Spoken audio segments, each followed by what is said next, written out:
तो आज हम बात करेंगे दी प्रोबेबिलिटी डेंसिटी फंक्शन।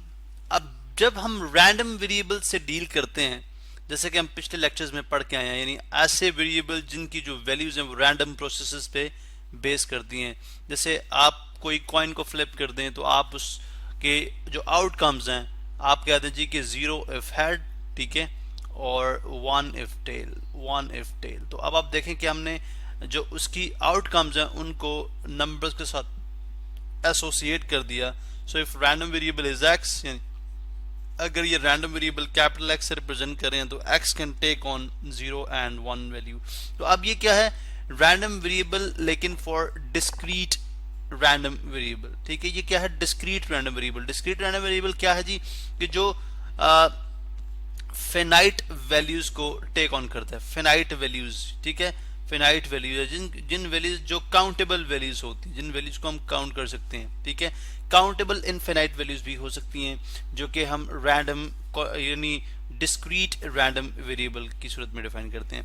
अब जब हम कंटिन्यूस रैंडम वेरिएबल की तरफ आते हैं, कंटिन्यूस रैंडम वेरिएबल की तरफ, ठीक है, कंटिन्यूस रैंडम वेरिएबल। तो ये कंटिन्यूस रैंडम वेरिएबल दरअसल ऐसा वेरिएबल है जिसकी वैल्यूज जो हैं वो हम काउंट नहीं कर सकते। ठीक है, these values are given in the intervals, यानी ये वैल्यूज हैं वो इंटरवल्स में गिवन होती हैं, इंटरवल्स में गिवन होती हैं। फॉर एग्जांपल अगर हमें ये बता दिया जाए कि जी एक कंटिन्यूस रैंडम वेरिएबल है y जो कि हमें बता रहा है कि Heights of student in class, Heights of student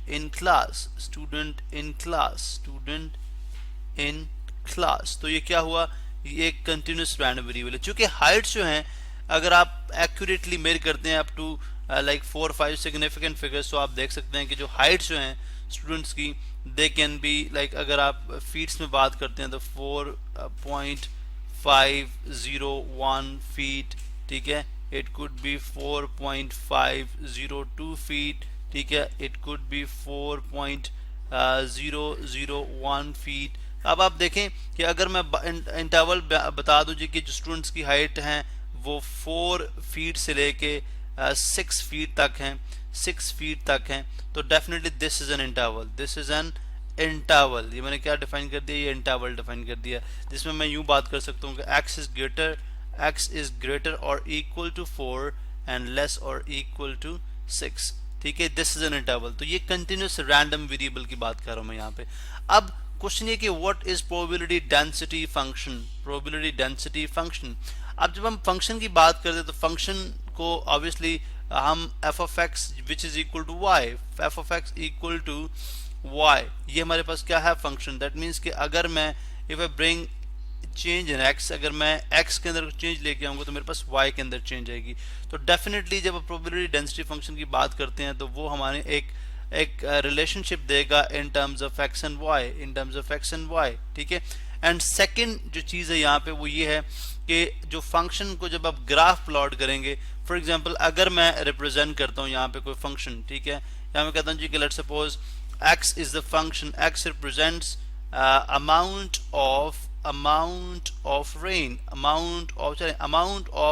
sugar consumed by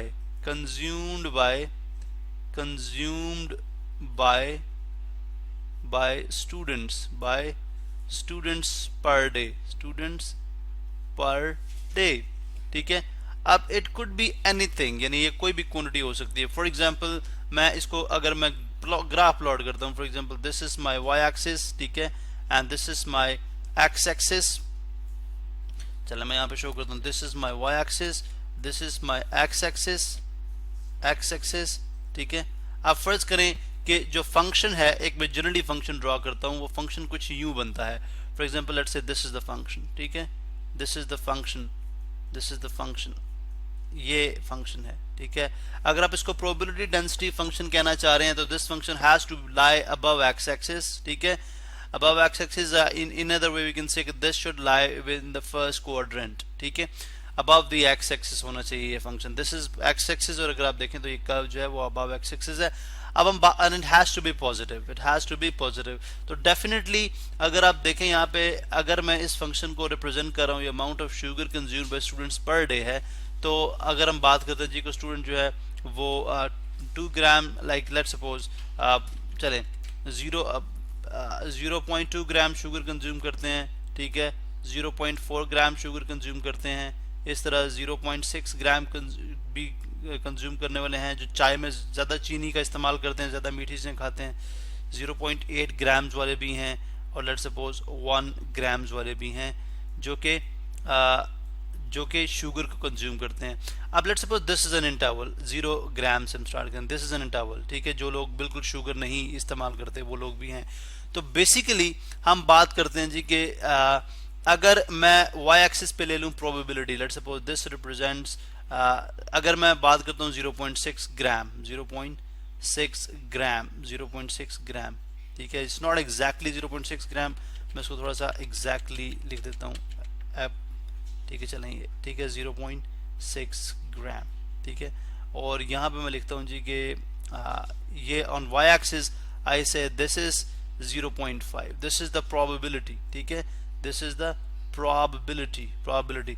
अब देखें अगर मैं ये बात करता हूँ कि amount of sugar consumed by students per day, अब हम बात करते हैं द नेक्स्ट डे एक बच्चा जो है वो एग्जैक्टली या कोई भी हम रैंडमली स्टूडेंट पिक करते हैं, वी से कि दिस गाय, ये जो लड़का है या ये बॉय जो है वो 0.6 ग्राम जो है वो शुगर कंज्यूम करेगा, जिसकी प्रोबेबिलिटी क्या है 0.5 है और 50% है। सो आई कैन नॉट से दिस थिंग विद एक्यूरेसी, ठीक है, 50% चांसेस हैं कि वो 0.6 ग्राम शुगर कंज्यूम करेगा, because this is not possible. अब जब 0.6 की बात करते हैं, 0.6 का मतलब है नॉट इवन एक दाना, चीनी का एक दाना भी कम या ज्यादा नहीं, जब आप एक्यूरेसी की तरफ जाते हैं, ठीक है, चीनी का एक दाना भी कम या ज्यादा नहीं, या अगर दाना एक ऐड कर दिया जाए तो माइट बी वो अगर एक दाना निकाल दिया जाए तो 0.6 ग्राम से कम हो जाए, अगर डाल दीजिए तो 0.6 ग्राम से ज्यादा हो जाए। सो बेसिकली अगर आप इसको मजीद ब्रेक डाउन करते हैं